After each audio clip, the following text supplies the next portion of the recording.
but it was also something nobody talked about. Ask a Holocaust survivor a question about it, and he or she is likely to change the subject.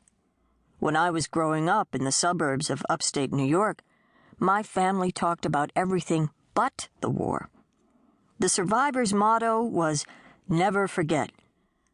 But the survivors I knew didn't tell me what to remember. Even my dad. My father, Sam, lived through the Holocaust. Along with his mother, sister, and 3 brothers, he narrowly escaped being sent to a concentration camp in Poland.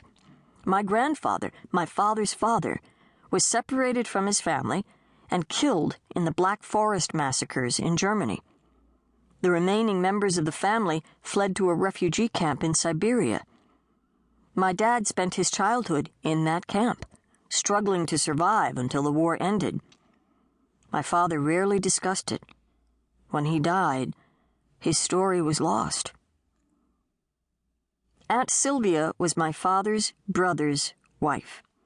It seemed an honor to listen to her, to be trusted as the guardian of her memories. I vowed to do her story justice. And then I ran into trouble. First, I tried to write the story as a straight nonfiction account. Too dry.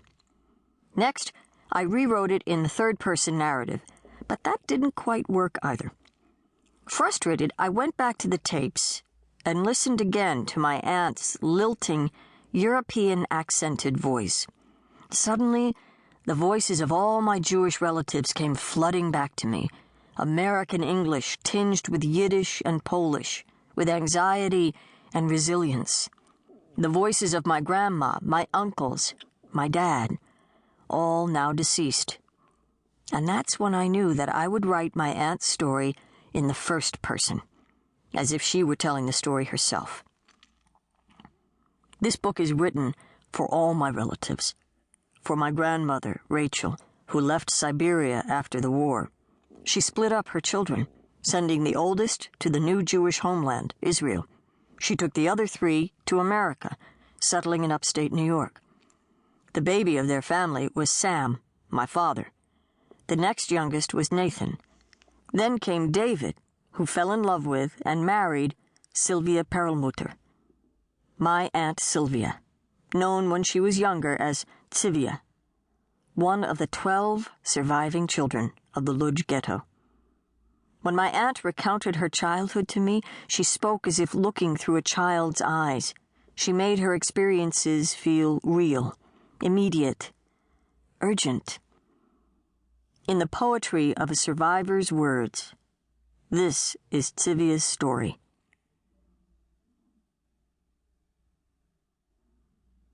Part 1. Before the Second World War, 233,000 Jews lived in the city of Lodz, Poland. They made up 1/3 of the city's total population and were the second largest Jewish community in Poland. Many of the Jewish people in Lodz were educated professionals. They were business people, school teachers, scientists, and artists. Parents raised their children to be productive citizens. Meanwhile, in Germany, Adolf Hitler had risen to power. Hitler believed that certain people he called Aryans were superior to others of inferior races. Although Judaism is a religion, not a race, Hitler claimed that Jewishness was in a person's blood. His plan to create a master race did not include Jews. On September 1st, 1939, the German Nazis invaded Poland, starting the Second World War. The Nazis prepared to isolate Poland's Jews in designated areas called ghettos. One of the ghettos was Lodz. It had 31,721 apartments, most with just one room and no running water. In the spring, 160,000 Jewish men, women, and children walked into the Lodz ghetto. On May 1st, 1940, the ghetto was sealed off by a barbed wire fence. The Jews were isolated from the rest of Poland.